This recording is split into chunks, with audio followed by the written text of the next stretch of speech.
মুসলমান ঘরে ছেলে মেয়েরা আব্বারা তরুণেরা হে নবী প্রেমিকেরা আমার আল্লাহ জানিয়েছিলেন ইয়া আমার কালিমুল্লাহ ইয়া আমার নবী মুসা তার এতটুকুই বান্দাখানা তার ছেলেখানাকে সাথে করে নিয়ে মসজিদের দিক থেকে নিজে আল্লাহ এরকম ভাবে তারা একটা জঙ্গলের ভিতর দিয়ে যায়। ছেলেখানা বলতে লাগে আব্বা জান বলুন তো দেখি দুনিয়া বড় না প্রথম আসমান বড়? বাপ খানা জবাব দেয় বাবা ছেলে দুনিয়া থেকে প্রথম আসমান বড়। ছেলে আবারও বলে ও জনমদাতা বাপ প্রথম আসমান বড় না দ্বিতীয় আসমান? দ্বিতীয় আসমান বড়। দ্বিতীয় আসমান বড় না তৃতীয় আসমান? তৃতীয় আসমান বড়। এরকম ভাবে 7 তবক আসমান বড়। ছেলে আবারও বলে আব্বা জান 7 তবক আসমানের থেকে কি বড়? বাপ কানা জবাব দেয় বাবা ছেলে 7 তবক আসমানের থেকে আমি তোর আব্বা আমার গুনাহখানা বড়। ছেলে আবারও বলে ও জনমদাতা আমার গুনাহ থেকে কি বড়? বাপ কানা জবাব দেয় বাবা ছেলে আমার গুনাহ থেকে আমার আল্লাহ পাকের দয়া আল্লাহর রহমত কানা বড়। এই নওজোয়ান যুবকেরা আমার আল্লাহ জানিয়েছিলেন ইয়া আমার কালিমুল্লাহ ইয়া আমার নবী মুসা আমি আল্লাহ পাক তার এতটুকু কথাকে কবুল করে নিয়েছি। আমি আল্লাহ কবুল করে নিয়ে আমার বান্দাটা জীবনের পাখার গুনাহটাকে আমি আল্লাহ ক্ষমা করে দিয়েছি। জাস্ট আমার গুনাহ থেকে আল্লাহর দয়া বড়। একবার আপনারা দরুদ পড়েন আল্লাহুম্মা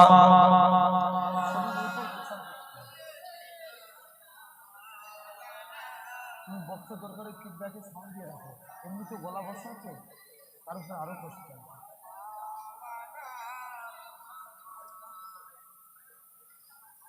ওই মাইক চোখ বন্ধ কেন? চোখ বন্ধ কেন?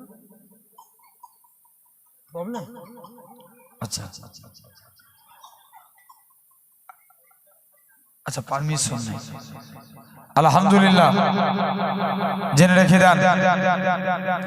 তাহলে এই সমাজে বলেন তো আল্লাহ যেদিন নবীদের নাম অনুসারে নাম রাখি আল্লাহ কি কবুল করতে পারে না? বেশক পারে। তথাপিও তাহলে দেখেন আমরা লক্ষ্য করে দেখব আজ আমাদের সমাজে দেখেন 2 নম্বর মা বাপের হক সন্তানদের প্রতি ছেলেদেরকে যথা টাইমে 7 বছর বয়সে নামাজের তালিম দেয়া। ক বছর বয়সে? 7 বছর বয়সে। 10 বছর বয়সে সে যদি নামাজ নাও পড়ে পিটিয়ে নামাজ পড়ানোর কথা বলা হয়েছে।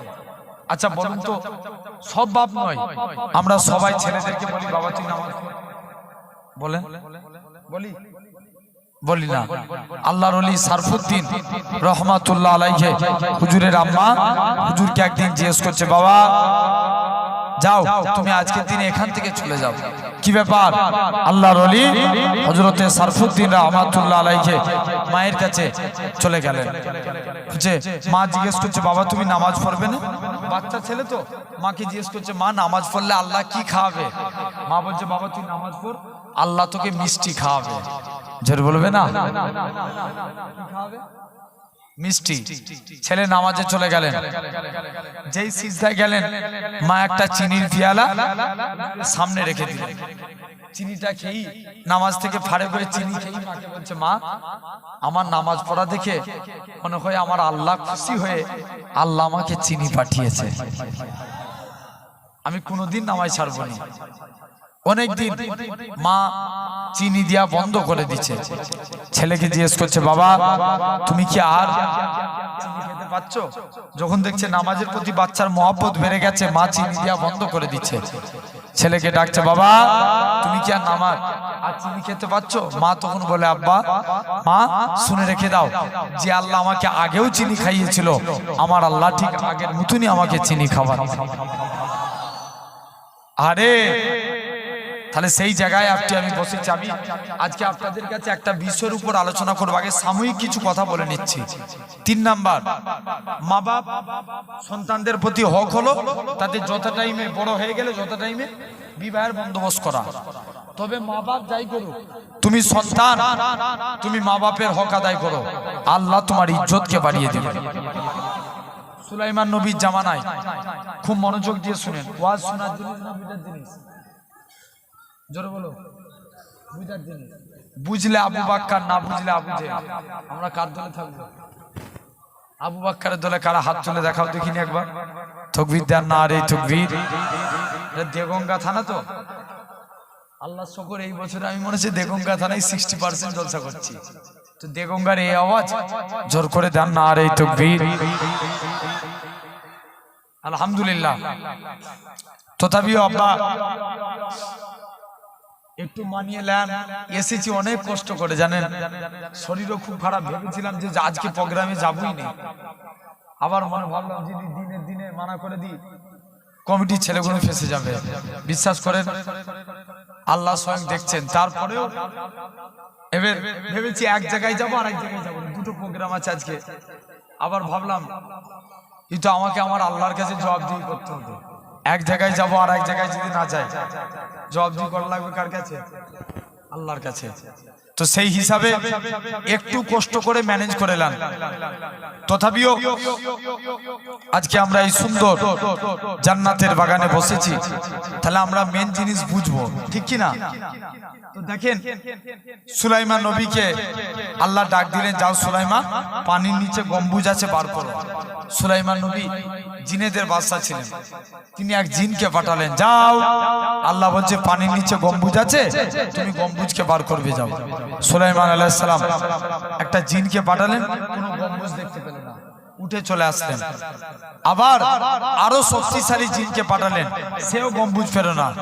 লাস্টে কালে তিনি তার উজির আসিফ বিন বরখিয়াকে পাঠালেন, আসিফ, পানির ভিতরে আল্লাহ বলছে গম্বুজ আছে, গম্বুজকে বার করবে, যাও। আসিফ পানির ভিতর থেকে একটা গম্বুজ বার করে নিয়ে আসলেন। খুব মনোযোগ দিয়ে শুনো, গম্বুজটা ছিল 4টে দরজা বিশিষ্ট। কটা দরজা? 4টে। পানির নিচে ছিল, দরজাগুলো ছিল খোলা। সুলাইমান নবী অবাক হলেন, ওই গম্বুজের ভিতরে এতটুকুন পানি প্রবেশ করে না। সব থেকে বেশি অবাক হলেন, ওই গম্বুজের ভিতরে একটা যুবক ছেলে আল্লাহকে সিজদা দিচ্ছে। সুলাইমান নবী ছেলেটা নামাজ থেকে ফারে বলে, বাবা, কোন আমলের দ্বারাই তোমার মাকাম এত আলা হয়েছে বলো? মুসলমান ঘরের ছেলে মেয়েরা, বাবা, তরুণেরা, হে নবীর প্রেমিকেরা, আমার আল্লাহ জানিয়েছিলেন, হে হযরত সুলাইমান নবীকে যুবক ছেলেখানা বলে, হে নবী সুলাইমান, শুনে রেখে দাও, ওই বান্দাখানা যখন এরকম ভাবে, আমি একদিন সমুদ্রের উপর দিয়ে নৌকায় করে যাচ্ছিলাম, হঠাৎ করে দেখি এই গম্বুজটাকে দেখতে পেলাম। আমার কি মনে গেল, এই গম্বুজটাকে আমি পানিতে, আমি গম্বুজের ভিতরে চলে আসলাম না, গম্বুজটা পানির ভিতরে প্রবেশ করে গেল। সেদিন থেকে আমি পানির ভিতরে থাকতে লাগি। আমি আমার বাবা মায়ের খেদমত করেছি। আমার আব্বা আমার ইন্তেকালের আগে আমার জন্য দোয়া চেয়েছিল, আল্লাহ পাক আমার ছেলে আমার জন্য যা করেছে আমার অন্তর ভরে গেছে। আমি বাপ হয়ে আমার ছেলের জন্য দোয়া করি, তুমি আমার ছেলেকে দীর্ঘ হায়াত দাও। এ নবী সুলাইমান, আমি আমার মায়েরও খেদমত করেছি। আমার মা ইন্তেকালের আগে আমার জন্য দোয়া করেছিল, আল্লাহ পাক আমার ছেলে আমার জন্য যা করেছে, আমি মা, আমার অন্তর ভরে গেছে। আমি মা হয়ে আমার বাচ্চার জন্য দোয়া করি, তুমি আমার বাচ্চাকে এমন এক জায়গায় ইবাদত করার তৌফিক দাও, যেই জায়গাতে যেন জিন শয়তান না প্রবেশ করতে পারে। এ নবী সুলাইমান, শুনে রেখে দেন, এমন সময়তে আমি দেখতে পাই, আমি আমার বাবা মায়ের খেদমত করে যখনই আমি গম্বুজের ভিতর থেকে গম্বুজের ভিতরে প্রবেশ করে গেলাম, গম্বুজখানা পানির নিচে চলে গেল। সুলাইমান নবী বলে, বাবা যুবক, বলো তো দেখি তুমি গম্বুজের ভিতরে কি খাবার খেতে? যুবকখানা বলতে লাগে, হে নবী সুলাইমান, শুনে রেখে দেন, আমার কাছে একটা লাল রঙের থালা আসতো, যখনই আমি জিভ দিয়ে একবার স্পর্শ করে দিতাম, আমার আল্লাহ পাক আমার শরীরের ক্ষুধাটাকে নিবারণ করিয়ে দিতে। কার খেদমত করার জন্য? বাপ মায়ের। তাহলে এখন বাপ মায়ের খেদমত বাড়ে না কমে? জোরে বলো, বাড়ে? কমে যাবে? সবাই মা বাপকে মানে? মা বাপকে মানে না। জেনে রেখে দেন। আজকে আপনার আমার আরো লক্ষ্য করা লাগবে। বলেন এই সমাজে চোর বাড়ে না? বলো খারাপ লাগছে? বলো না, বুঝতে হবে তো। চোর সমাজে চোর বাড়ে না কমে? বাড়ে না? চোর দুই প্রকার দেখবেন, একটা অভাবে চোর আর একটা বলো বলো স্বভাবে চোর। অভাবে অনেকে চুরি করে, জানি এরা পেটের দায়ে চুরি করে। আর আমার সমাজে কিছু চোর আছে, এরা স্বভাবে চুরি করে। মনে করেন আপনি গরিব মানুষ, আপনার নামে একটা সরকারি ভাবে ঘর স্যাংশন হয়েছে, বলছে আগে 20,000 টাকা দে তবে তোর নামে ঘর লিখবো। ভুল বলছি না ঠিক বলছি? এটা কি করা হলো? চুরি করা হলো। জেনে রেখে দেন আমার ভাইরা, আব্বারা, তরুণেরা, তালাত তোমাকে আমাকে লক্ষ্য করা লাগবে। এই সুন্দর জায়গায় বসেছি। এই সমাজে মাতাল বাড়ে না বাড়ে? বিড়িখোর বাড়ে না? এখন ছেলেরা দেখবেন বিড়ি ছেড়ে দিয়ে গাঁজা টানে। আমি কদিন আগে একটা ভিডিও দেখছিলাম, এক ব্যক্তি 30 টাকা দিয়ে লটারি কেটে আল্লাহর কাছে দোয়া চাইছে।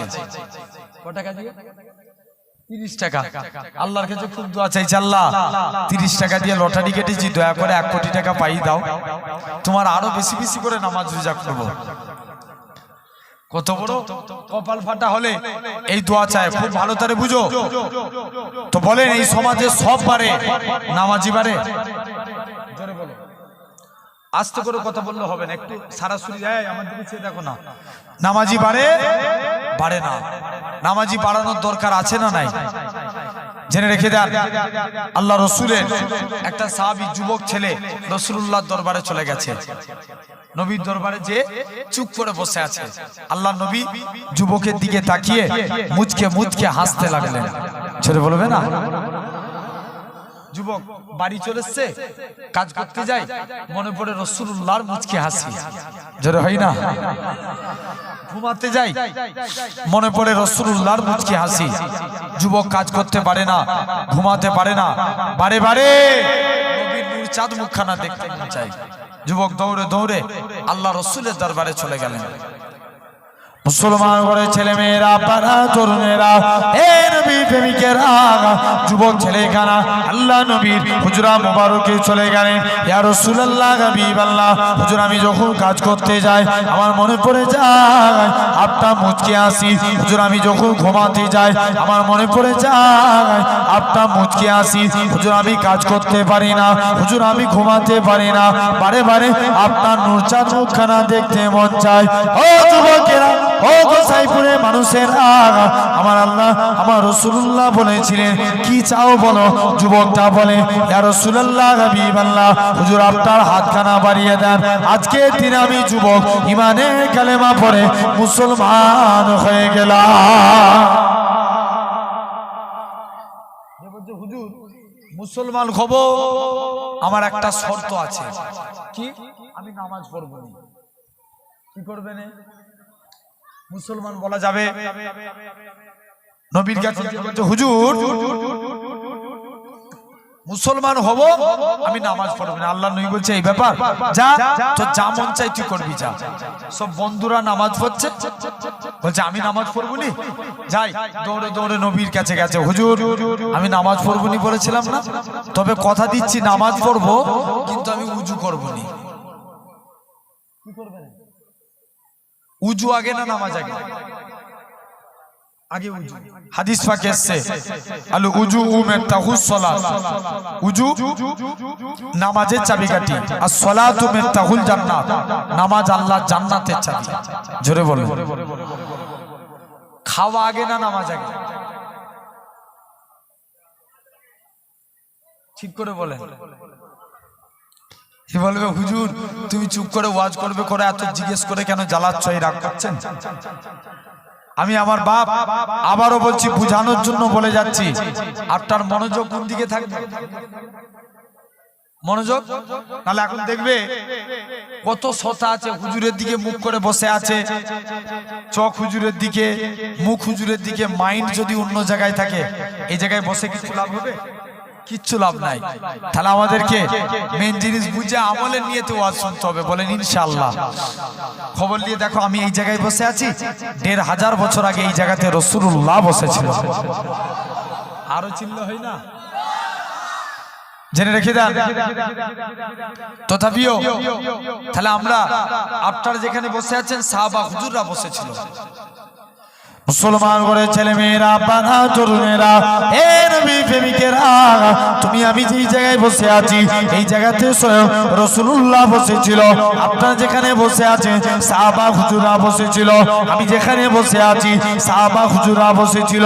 আপনারা যেখানে বসে আছেন তাবিঈরা বসেছিল। খবর নিয়ে দেখেন, হযরতে উসমান হারুনি ওয়াজ করেছিল, খাজা গরিবে নওয়াজ হুজুর আমার ওয়াজ শুনেছে, আল্লাহর ওলি হয়ে গেছে। খাজা হুজুর ওয়াজ করেছে, কুতুবউদ্দিন বক্তা একাকি ওয়াজ শুনেছে, আল্লাহর ওলি হয়ে গেছে। এদিকে কলকাতার মানিকতলায় শুয়ে আছে রসুলে নওয়া সুবি ফাতিহা লিওইসি হুজুর আমার ওয়াজ করেছে। আপনার আমার পীর মুর্শিদ মুজাদ্দিদুজ্জামান দাদা হুজুর ওয়াজ শুনেছে, আল্লাহর ওলি হয়ে গেছে। দাদা হুজুর ওয়াজ করেছে, পাঁচ হুজুর ওয়াজ শুনেছে, আল্লাহর ওলি হয়ে গেছে। বসিরাতে আল্লামা হুজুর আল্লাহর ওলি হয়ে গেছে। পিটনগর জমিনে আমার নানা আল্লাহর ওলি হয়ে কবরে চলে গেছে। তাহলে তারা ওয়াজ শুনে বুঝে সেই মোতাবিক আমল করেছে। তোর আমার আলোচনা কি ছিল? আগে খাওয়া না আগে নামাজ? আগে খাওয়া। যদি পেটে খিদে থাকে মন কোন দিকে থাকবে? নামাজের দিকে না পেটের দিকে? খাবারের দিকে। আগে ধৈর্য তারপরে নামাজ, জেনে রেখে দেন। তো সাহাবী এই ওয়াজ খুব মনোযোগ দিয়ে আমরা গভীর চিন্তা করে দেখব। আল্লাহ রাসূলের একটা সাহাবী যুবক ছেলে, সে প্রতিদিন নামাজে দাঁড়িয়ে দুনিয়ার কথা চিন্তা করত। একদিন নবীর দরবারে ফতোয়া জানতে এসেছে। কার দরবারে? নবী পাকের দরবারে। এসে দেখে রাসূলুল্লাহ দরবারে নাই, আলীর সঙ্গে দেখা। হযরতে আলীর সঙ্গে। হযরতে আলী বলে, যুবক তুমি কি ব্যাপার? বলছে, হুজুর আমি প্রতিদিন নামাজে দাঁড়াই, দুনিয়ার কথা চিন্তা করি, আমার নামাজ কি কবুল হবে? হযরতে আলী ডাইরেক্ট বলে দিল, না, তোর নামাজ কবুল হবে না। বাস্তবে নামাজে দাঁড়িয়ে কেউ যদি দুনিয়ার কথা চিন্তা করে নামাজ হবে? হবে না। আলী ঠিক উত্তর দিয়েছে। দেখবেন আমাদের সমাজে রমজান মাসে হয় এমনও কিছু নামাজি আছে, রমজান মাস গরমকাল তো, হঠাৎ করে মসজিদে কারেন্ট চলে গেছে, ও নামাজ পড়তে পড়তে বলে উঠল, হাই যা কারেন্ট চলে গেছে, নামাজ হবে? আমি জাস্ট বুঝানোর জন্য বলছি, আমরা খাঁটি ভাবে নামাজ পড়বো। এক স্বামীর নাম রহমাতুল্লাহ। কি নাম বললাম? রহমাতুল্লাহ। আমাদের সমাজে কিছু স্বামী ভক্ত স্ত্রী আছে, বলে কোন জায়গায় স্বামীর নাম লিয়া যাবে না। এটা কি ফরজ নাকি? তোমায় লিয়া যাবে না, জেনে রেখে দেন। হ্যাঁ, সম্মানের খাতিরে নিতে পারেন না, এটা ঠিক। কিন্তু এখন এক স্বামীর নাম রহমাতুল্লাহ, সে বলছে না নামাজেও স্বামীর নাম লুব না।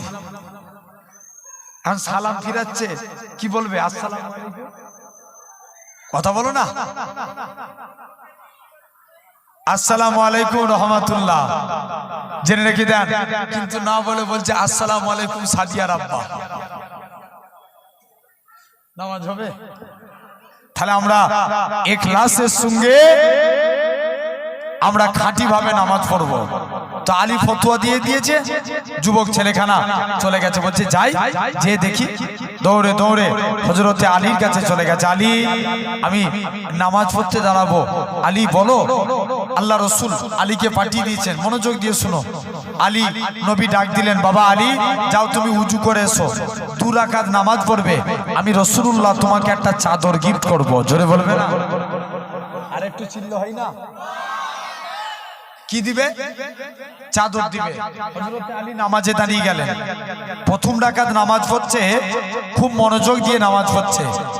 দ্বিতীয় রাকাত নামাজ পড়তে গেছে, মনে মনে চিন্তা করছে, আল্লাহ নবী তো চাদর দেবো বলেছে, তো কার চাদর দিবে? কে চিন্তা করছে? কে চিন্তাটা? হযরতে আলী যায়, দৌড়ে দৌড়ে নবীর কাছে চলে গেছে। হুজুর, আল্লাহ নবী বলছে, বাবা আলী, নামাজ পড়লে প্রথম রাকাত নামাজ পড়ছে, দ্বিতীয় রাকাতে চিন্তা করছে, খুব মন দিয়ে নামাজ থেকে ফারেক হয়ে নবীর দিকে তাকিয়ে মুচকে মুচকে হাসে। নবীও আলীর দিকে তাকিয়ে মুচকে মুচকে হাসে। আল্লাহ নবী বলে, বাবা আলী তুমি হাসো কেন? বলছে, হুজুর আপনি যেই কারণে হাসেন আমি আলীও সেই কারণে হাসি। আল্লাহ নবী বলছে, বাবা আলী তুমি তো আমার কাছের সাহাবী,